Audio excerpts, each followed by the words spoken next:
Welcome to the Polœuric podcast. Okay. Hello, guys. Welcome to the Polœuric podcast. I'm Katherine, your host, and this is, well, let's introduce ourselves. Okay. I'm Elder Lot. I'm Elder Zoe. I'm Elder Gillespie. I'm Elder Hirsch. I'm Sister Wilkins. I'm Sister Olson. And I'm Katherine. I think I already said that. But yeah, let's get started. How's everyone doing today? Good. Really awesome. Awesome. Amazing. Yeah, it is a good day. Very good weather. Very nice weather. Always. In California. Oh, for sure. Yeah. Okay. So are we ready? Yeah. Okay. So my first question starts with, so my first episode with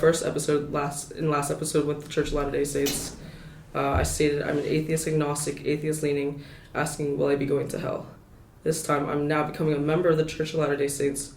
Where do we think non-believers go when they die?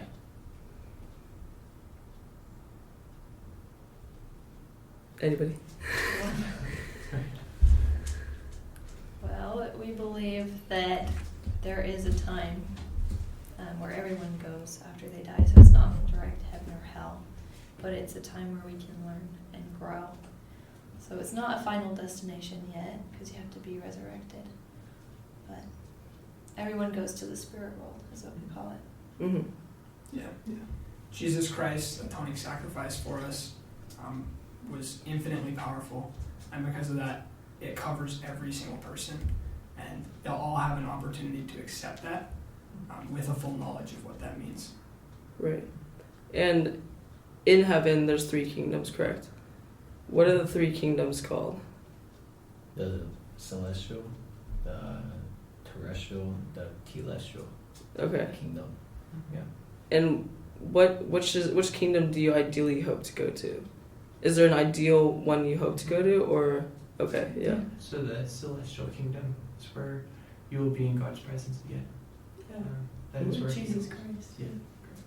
Is there an ideal kingdom for non-believers to go to? Like, not ideal, but like the one non-believers would go to? So it depends what they choose to accept.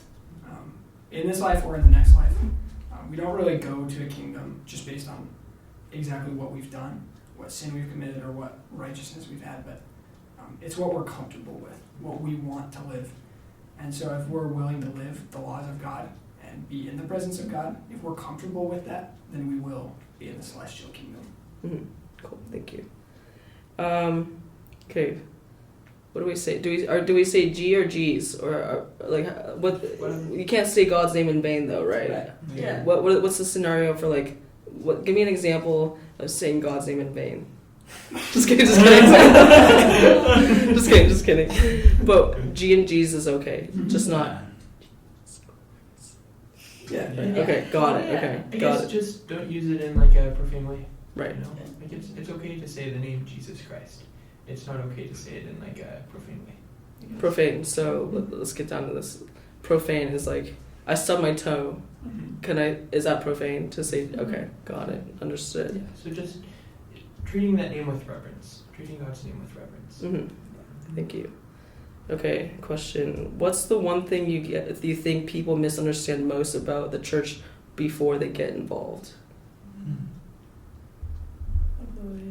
I feel like there's a lot. One that I got from a few of my friends was if we believed in dead people, like if we worshiped dead people. And I was like, absolutely not. That's not a thing. We just like give them the opportunity to accept the same things that we have accepted here on earth. Mm-hmm. Yeah. I think the most misrepresented part of our church is our focus and our belief on Jesus Christ. It's the church of Jesus Christ, but many people think we don't believe that he's divine or that we earn our way into heaven. But like we were talking about, it's only through Jesus Christ, who is the Son of God, and through his sacrifice that we can be saved.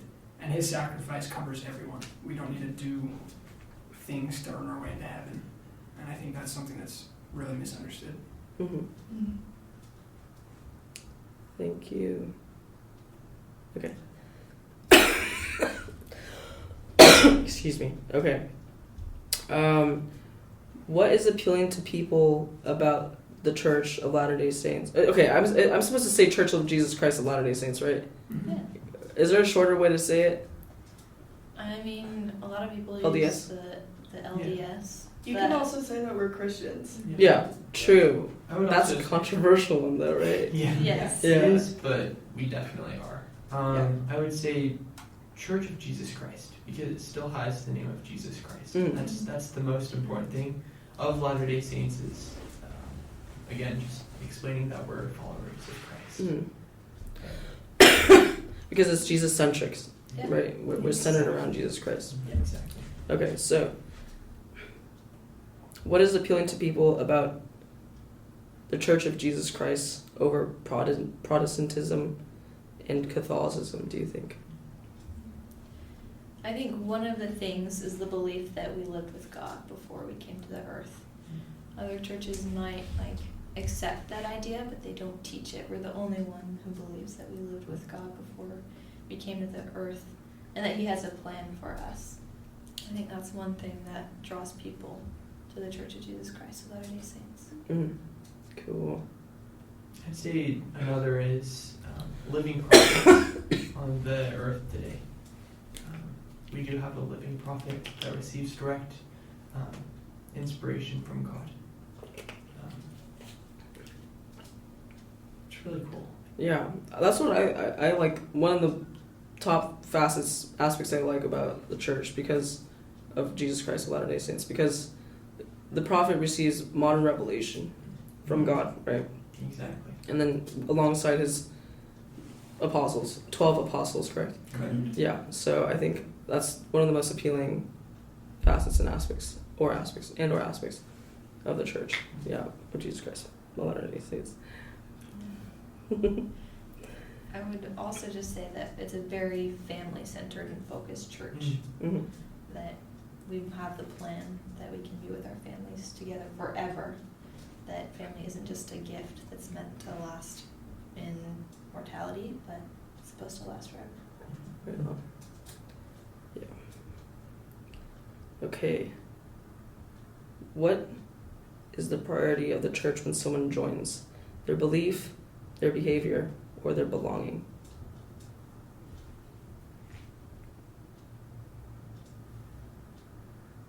It's a really great question. I feel like all of them are super, super important. We try to focus on belonging to make sure that you still feel like you're part of the family that we have here. But we care about every aspect of it. I wouldn't say one is more important than the other necessarily. That's what Bishop Rick said. Yeah. So I think that could be the most correct answer, yeah. And there's no correct answer or wrong answer, but yeah. I think it's all the above too, yeah. Okay. How have you felt becoming a member? Well, I become officially tomorrow, right? Yeah.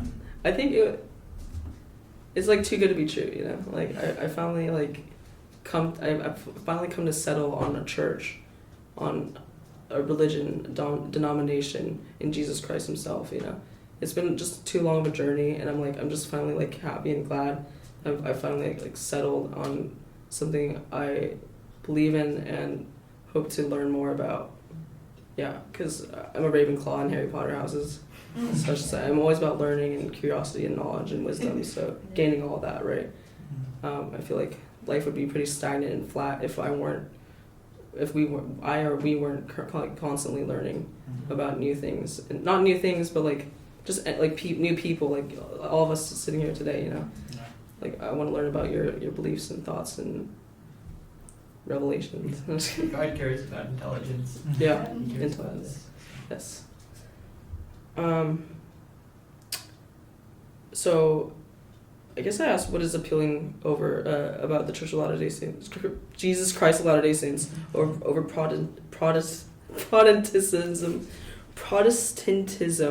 and Catholicism. But I guess, what do you think? And a kind of a sub question to that is, what makes the Church of Jesus Christ of Latter-day Saints different than mainstream Christianity? I think he was kind of hitting on it earlier with a modern prophet and modern apostles that lead the church. But it's really comes down to authority. This church has authority from Jesus Christ. It is the church of God on the earth. It's the only church that the leaders have the authority to say, "Thus saith the Lord" on the earth today. And we don't believe that that's something that ever went away permanently, that God still leads his church. He didn't leave us. And so that authority that Jesus Christ gave his apostles by the laying on of hands is still found in the Church of Jesus Christ, the Latter-day Saints. And that's what makes it different than other churches. Thank you. I'll just add one thing, if that's okay. Yeah. We can make promises with God. A lot of other religions say that a person can make promises with God, but we believe that it's a two-way promise. That we promise God things and he promises us things, and that makes us different. Mm-hmm. I like that.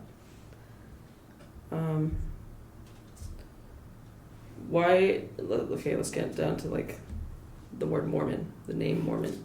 Yeah. Why do we prefer not to be called Mormon?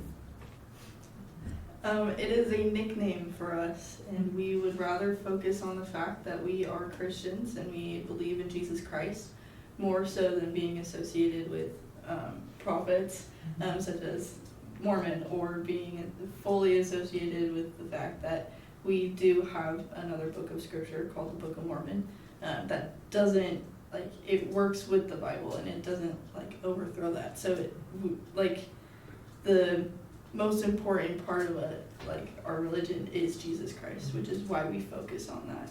Mm-hmm. So yeah. I'd like to reemphasize that.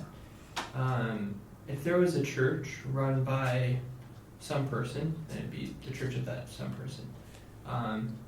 The Church of Mormon would be Mormon's church. The Church of Jesus Christ is Jesus Christ's church, and this is who we are. So that's what You heard it here first. I hope that camera's running. Oh my gosh. Okay. Okay. This is a more general question. How do you think religions get their start? It could be about the Church of Jesus Christ of Latter-day Saints. It could be about any religion. But like, how do you think religions get their start, their beginning? Is it something from? Is it God sent? Is it like people conjure up, like envision God? Like, is it some sort of higher power we want in our lives that we? Yeah. So like, yeah. I think there is a line that you can trace all the way back of the true Church of God, and along the way there's been different churches breaking off that over time. And I think most of the time those churches are people trying to do their best, trying to follow God and trying to teach the correct principles. But man's not always correct and just doing their best. Mm-hmm. So how do we know this is true? How do you know it's true? How do I know it's true? Mm-hmm. It's my faith. Like, I think it comes down to faith. Like, That's exactly right. yeah. That's how I know it's true. Is faith, have a belief, and then a confirmation from the Holy Ghost. It's true. Beautiful. Okay. More about numbers, finances. Okay. Why do you think the Church of Jesus Christ of Latter-day Saints is the wealthiest religion in the United States?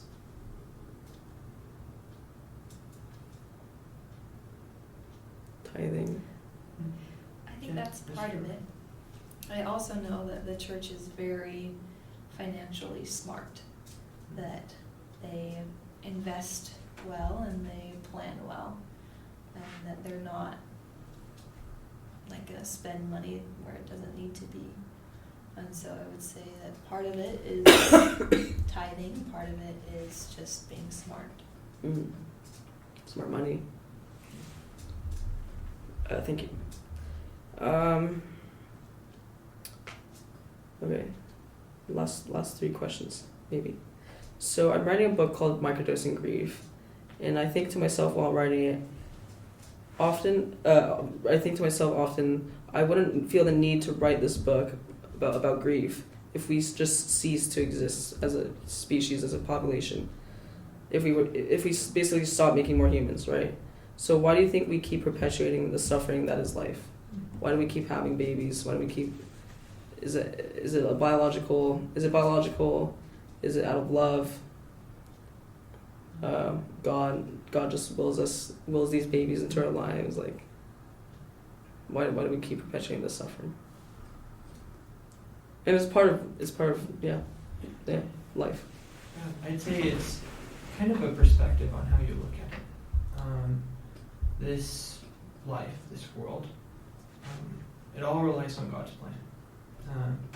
We've kind of talked about God's plan a little bit, on how it all started before this life.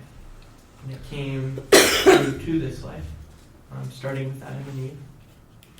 And yes, there will be trials on this life. Yes, there will be hardships. But we are here to gain experience. We are here so that we can try, so we can fail, so that we can try again, and eventually choose Jesus Christ. It's hard. Life is hard. But there is that light at the end of the tunnel. I like to think of it in kind of like a 3-act play. The first act was before this life. And I'd say that the first act was pretty easy. We didn't really have to care about anything.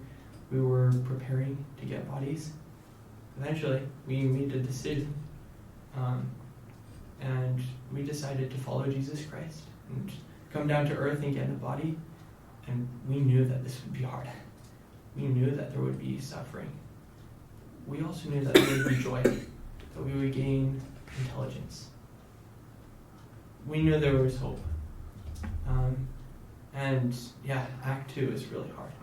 It continues to be hard. But eventually Act 3 will come along. That's when, after this life, that's the spirit world, as we talked about. That's also the kingdoms of glory and the resurrection. And that will be a joyful time. That is what we're striving for. We're striving to be happy. We're striving to live so we can hit that third act. I hope that explains it well. Yeah, definitely. Thank you. Can anyone tell me about our new prophet, Dallin H. Oakes? What about him? What does he stand for compared to other previous prophets?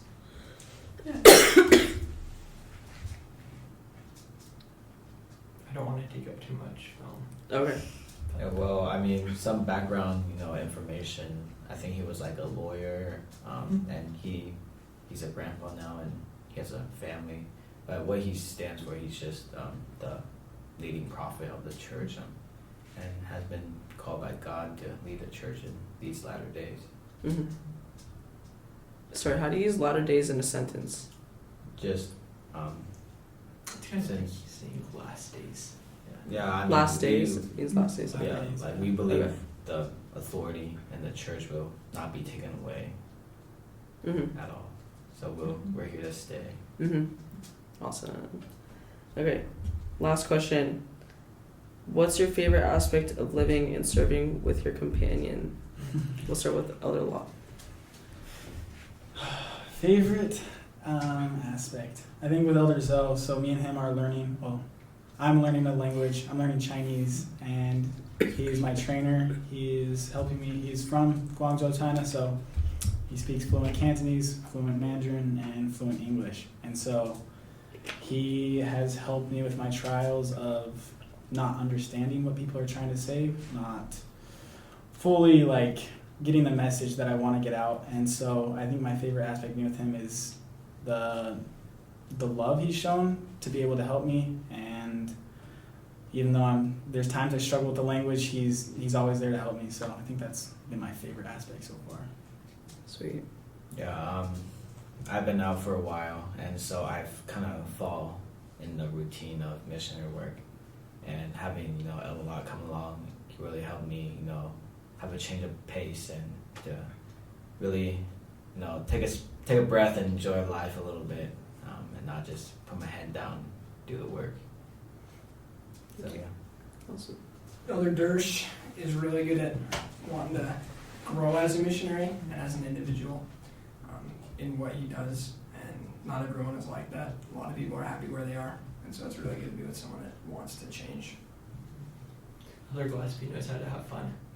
He definitely brings a lot of joy in the work, Oh.